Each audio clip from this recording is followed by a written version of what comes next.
شريك له، ونشهد أن سيدنا ومولانا محمدًا عبده ورسوله صلى الله عليه وعلى آله وأصحابه وأزواجه وبارك وسلم تسليمًا كثيرًا كثيرًا. أما بعد، فأعوذ بالله من الشيطان الرجيم. بسم الله الرحمن الرحيم.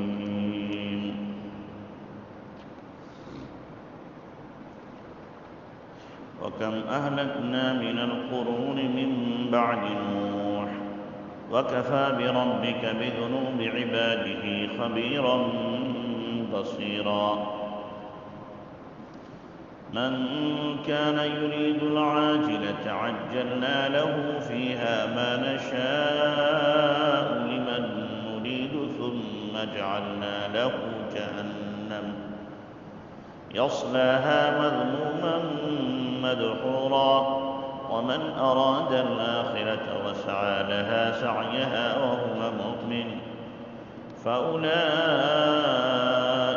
كان سعيهم مشکورا. صدق اللہ العظیم.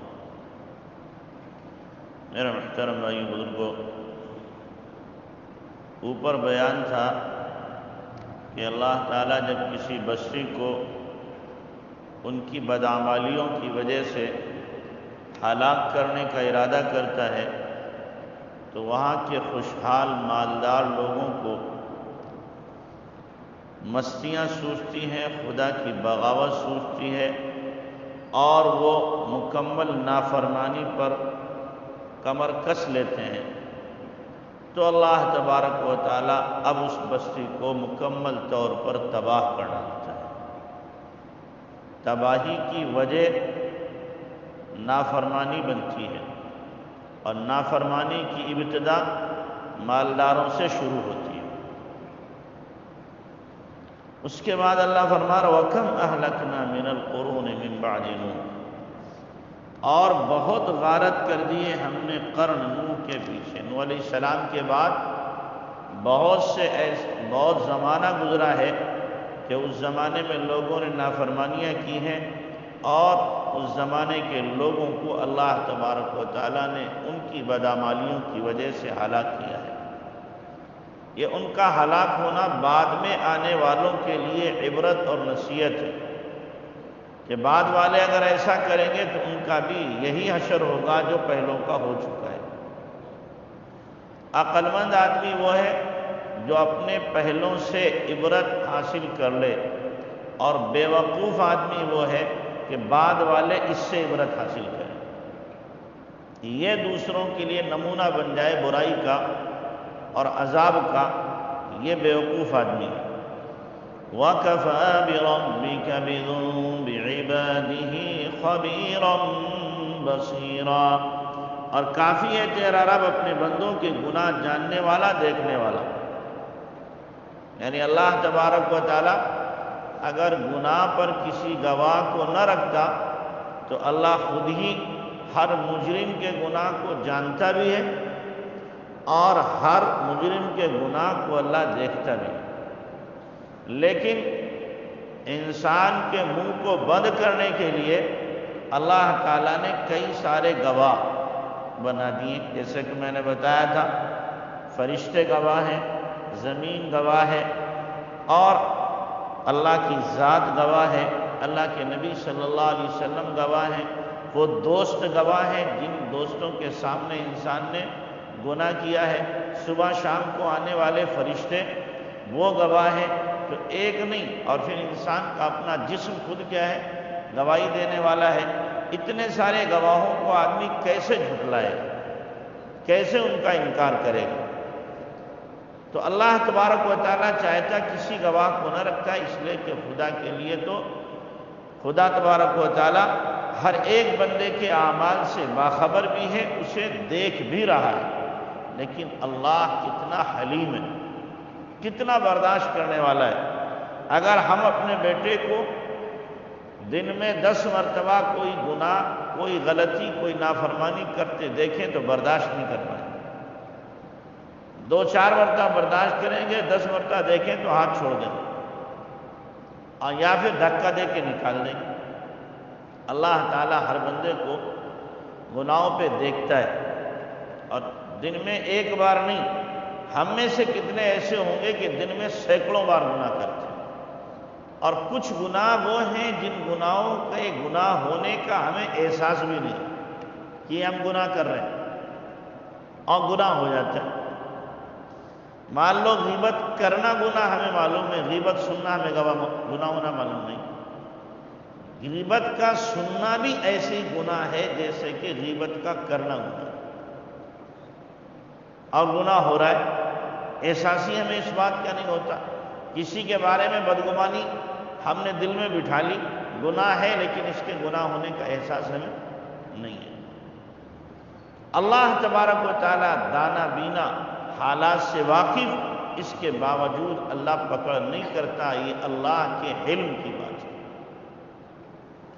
من كان يريد العاجلة عجلنا له فيها ما نشاء لمن نريد۔ جو کوئی چاہتا ہو پہلا گھر جلد دے دیں ہم اس کو اسی میں جتنا چاہیں جس کو چاہیں۔ پہلے گھر سے مراد ہے دنیا، یعنی جو اپنے نیک اعمال کا بدلہ دنیا میں چاہے، اللہ فرماتا ہے ہم چاہتے ہیں تو دے دیتے ہیں، اور جتنا چاہتے ہیں دے دیتے ہیں، لیکن پھر انجام کیا ہوتا ہے؟ آخرت میں اوندے منہ جہنم میں دھکیل لیے جاتے ہیں۔ بعض لوگ پارسائی اور بزرگی کا چوغا اس لیے پہنتے ہیں کہ ہم یہ چوغا پہن کے، پارسائی دکھا کے، جبہ قبہ پہن کے لوگوں کو دھوکے میں ڈالیں اور لوگوں کی جیب کاٹیں، لوگ ہمارے دھوکے میں آ جائیں اور پھر ہم ان کو کیا کریں؟ وصول کر لیں، ان کے پیسے لے لیں اور ان کی دنیا بٹور لیں۔ مقصد ہی اگر کسی آدمی کا یہ ہو تو اس سے زیادہ ذلیل اور خسیس آدمی کوئی نہیں ہو سکتا، اور اس سے بڑا بے وقوف کوئی نہیں ہو سکتا جو اپنی آخرت کو دنیا کی وجہ سے تباہ کر رہا ہے۔ وہ بیوقوف آدمی ہے کہ چند ٹکوں کی خاطر یا عزت کی خاطر کہ عبادت کیوں کر رہا ہے، لوگ بزرگ سمجھیں گے، نیک سمجھیں گے، پارسا سمجھیں گے، اس لیے عبادت کر رہا ہے، اس لیے دین کے دیگر کام کر رہا ہے، زندگی دین کی گزار رہا ہے کہ لوگ مجھے پارسا سمجھنے لگے۔ تو یہ آدمی کیا ہے؟ بے وقوف بھی ہے، اور اپنی محنت کو ضائع کر رہا ہے، ایسی جگہ لگا رہا ہے جہاں پر اسے کچھ بھی وصول ہونے والا نہیں ہے۔ تو اس لیے ہمیں چاہیے کہ ہم جو بھی کام کریں نیت کے اندر خلوص ہونا چاہیے۔ کوئی کیا کہے گا کیا نہیں کہے گا، ہمارا ذہن اس طرف جانا ہی نہیں چاہیے۔ کوئی گالی دے گا ہمیں اس کی بھی پرواہ نہیں، کوئی ہماری تعریفوں کے پل باندھے گا اس کی بھی ہمیں پرواہ نہیں۔ ہم نے جس ذات کے لیے کیا ہے وہ ذات جان لے اور اس ہمارے کام کو مان لے، ہمارے لیے کافی ہے۔ بس باقی کون کیا کہہ رہا ہے اس کی اگر آدمی پرواہ کرے گا کچھ کر بھی نہیں پائے گا۔ تو اس لیے ہماری تمنا اور آرزو جو ہے وہ ٹھیک ہونا چاہیے۔ ہمیں اپنی تمناؤں کو بدلنا پڑے گا، جو ہماری تمنائیں ہیں ان تمناؤں کے رخ کو درست کرنا پڑے گا۔ جو دل کے اندر ہم نے آرزویں غلط بٹھا رکھی ہیں ان آرزوؤں کو نکالنا پڑے گا کہ آدمی نیک کام کر رہا ہے اور آرزو کچھ اور لگائے ہوئے، کہنے کو میں بھی آپ بھی سب کہتے ہیں کہ ہم تو اللہ کے لیے کر رہے ہیں، اللہ کے لیے کر رہے ہیں، لیکن اللہ ہی کو معلوم ہے کون اللہ کے لیے کر رہا ہے، اللہ ہی کو پتہ ہے، اور اللہ تعالیٰ دکھا بھی دیتا ہے۔ اس لیے بندے کو چاہیے تھوڑا سا کام کرے اخلاص کے ساتھ اللہ کی رضا کے لیے، یہ زیادہ بہتر ہے بہت کام کرے لیکن اس کے اندر اخلاص نہیں، تباہ ہے وہ۔ صحابہ کرام کا چھوٹا سا عمل بعد والوں کے لیے کیا ہے؟ اتنا بھاری کہ سب ان کے اعمال اس کے سامنے عقارت ہیں۔ کیوں؟ اخلاص کا جو معیار صحابہ کے پاس ہے بعد والوں کو نہیں نصیب ہو سکتا۔ اللہ کے نبی نے کیا فرمایا کہ میرے صحابہ میں سے کسی نے اگر ایک مد صدقہ کیا یعنی 700 گرام کھجور صدقہ کیے، بعد والے احد پہاڑ کے برابر سونا خرچ کر دیں، اس 700 گرام گیہوں کے برابر یا کھجور کے برابر اجر نہیں پہنچ سکتا۔ کس وجہ سے؟ اخلاص کی وجہ سے۔ تو اس لیے اپنے اعمال میں اخلاص پیدا کرنے کی ضرورت ہے، اور اپنی نیت کو، اپنی تمنا اور آرزو کو درست کرنے کی ضرورت ہے۔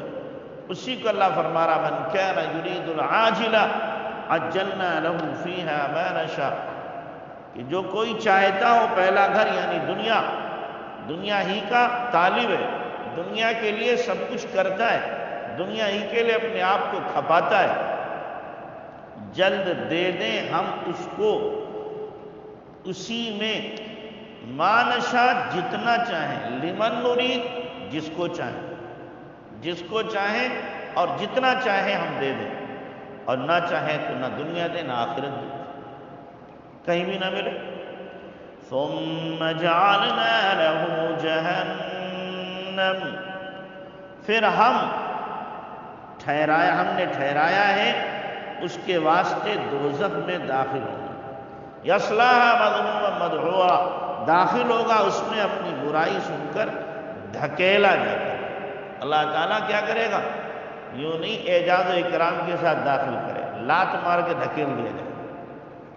فرشتے جو ہیں، مردوں کی روایت میں آتا ہے یہ داڑیاں پکڑے گا اور داڑیاں پکڑ کر گھسیٹ کر لے جائیں گے، عورتوں کی چوٹیاں پکڑیں گے اور چوٹیوں کو پکڑ کر جہنم میں ڈھکیلیں گے۔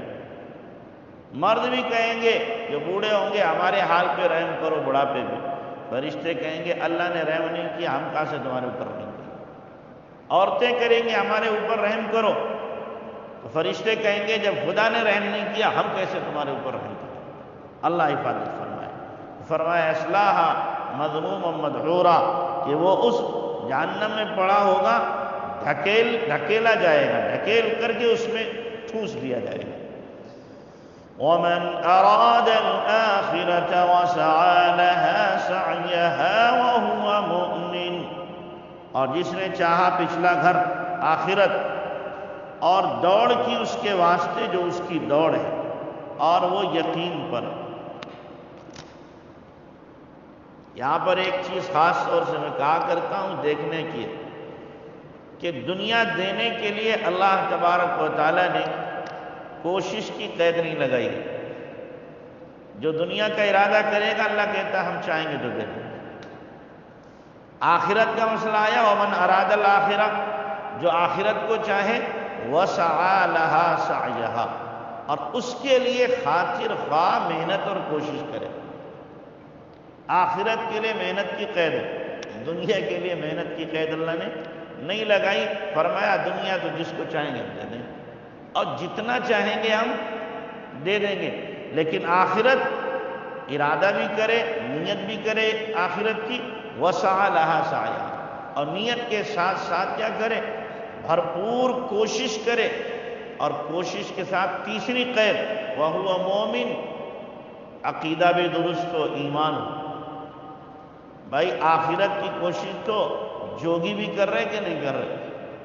جوگی بھی کر رہے، یہودی بھی کر رہے، عیسائی بھی کر رہے ہیں، بدھسٹ بھی کر رہے ہیں، اور اسی طریقے سے جینی بھی کر رہے ہیں کہ وہ بھی کہہ رہے ہیں کہ ہمیں بھی کیا ملے گی؟ سورگ ملے گی، ہم جو پن کریں گے سورگ ملے گی ہمیں اس کے ذریعے سے۔ لیکن اس محنت پر کہا ہے وَهُوَ مُؤْمِن، ایمان نہیں ہے۔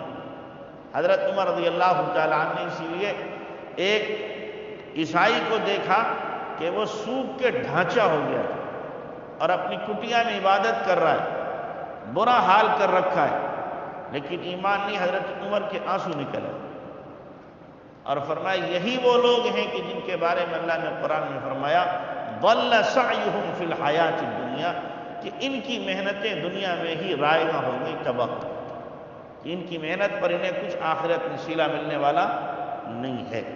اس لیے فرمایا آخرت کے طالب کو آخرت کی محنت کرنا پڑے گی، دنیا کے طالب کو دنیا کی محنت ضروری نہیں ہے، اللہ تعالیٰ مقدر کی دے دے گا۔